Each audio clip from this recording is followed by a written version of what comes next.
Ever feel like your brain just absolutely refuses to shut off? Like you're so tired of generic, unhelpful advice on how to relax? Well, in today's explainer, we are unpacking something truly profound. We're going to dive deep into an ancient Buddhist narrative to discover a highly practical, totally beginner-friendly meditation tutorial that's actually hidden right inside the story. If you're looking for real clarity, you are in the exact right place. So, I want to ask you something. Are you ever truly alone? Because, we live in this bizarre paradox right now.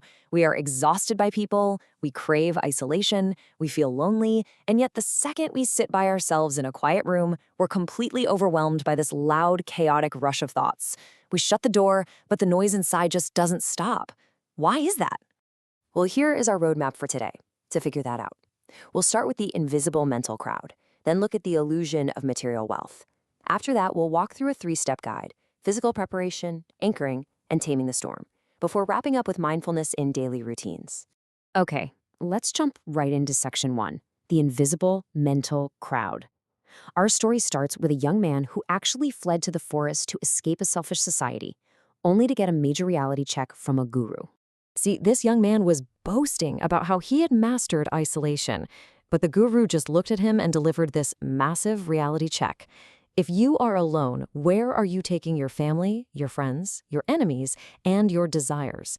The young man literally spun around, totally confused, like there's nobody behind me. But the guru was pointing to a metaphor, the invisible crowd. Sure, physically the guy had left society, but mentally, he had packed everyone up and carried them right into the forest inside his own head. That brings us to section 2, the illusion of material wealth. To really get this, let's look at a parallel story about a guy named Seth Nand.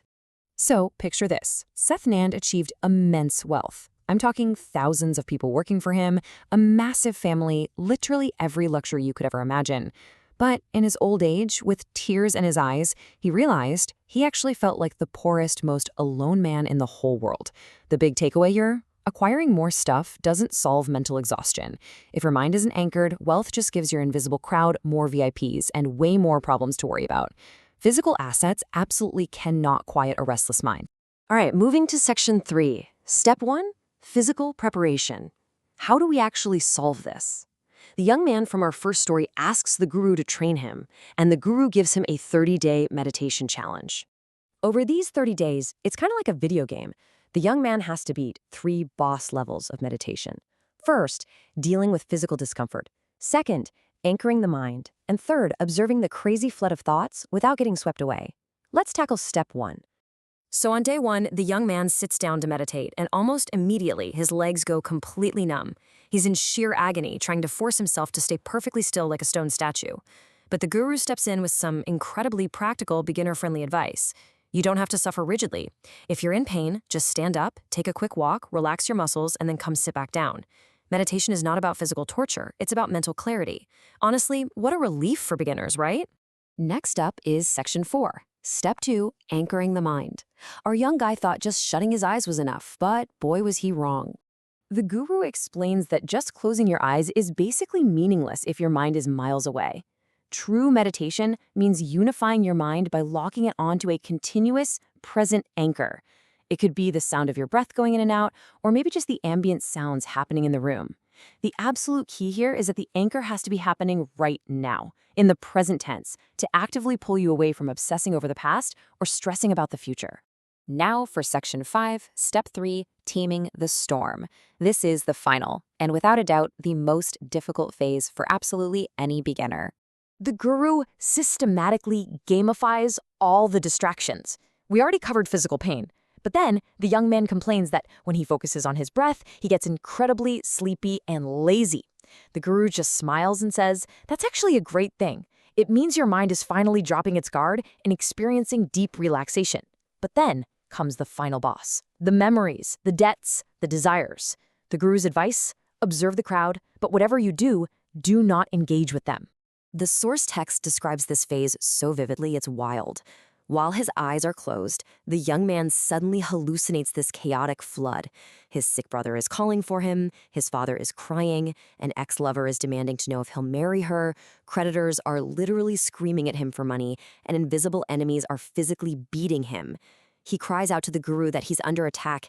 It is absolute, fast-paced, terrifying chaos right inside his own head. And right there is the climax of his internal journey. The guru forces him to open his eyes and realize he's just sitting alone in a quiet ashram. Literally, none of it is happening. The complex scenarios, the danger, the guilt, they were 100% self-generated by his invisible crowd. His distress wasn't coming from the outside world at all. It was coming entirely from his untamed, wandering thoughts. The second he realizes this is an illusion, he feels this profound, weightless peace. Finally, Section 6, mindfulness in daily routines. Because look, we can't all just pack up and move to a monastery, so how do we actually use this in the real world? The secret to everything we've talked about boils down to this. In an unconscious life, your body is sitting at a desk typing or sitting at a table eating, but your mind is off arguing with a coworker from yesterday or panicking about a bill due tomorrow. This split between your mind and your body, that creates constant stress. But in a mindful life, your mind and body are totally united. If you're eating, you are only experiencing eating. That total presence is exactly what creates peace. So here are the guru's final practical instructions for your chaotic modern routine. First off, do not forcefully drag your mind to the present. Trying to wrestle with your brain just creates way more anxiety. Instead, practice slowly with patience and a bit of self-love. Engage fully in your daily tasks. When you eat, just eat. Actually notice the flavors and the textures. When you walk, just walk. By doing this, the guru promises that you can live in the most crowded, chaotic city on earth, surrounded by a million responsibilities, and still remain internally completely isolated and peaceful. As the young man gets ready to head back to his normal life and responsibilities, the guru leaves him with this incredibly beautiful, summarizing piece of wisdom. Learn everything, know everything, but hold on to nothing. You can experience this world to the absolute fullest, but the very moment you try to cling to an outcome, a desire, or an anxiety, you are just inviting that invisible crowd right back into your head.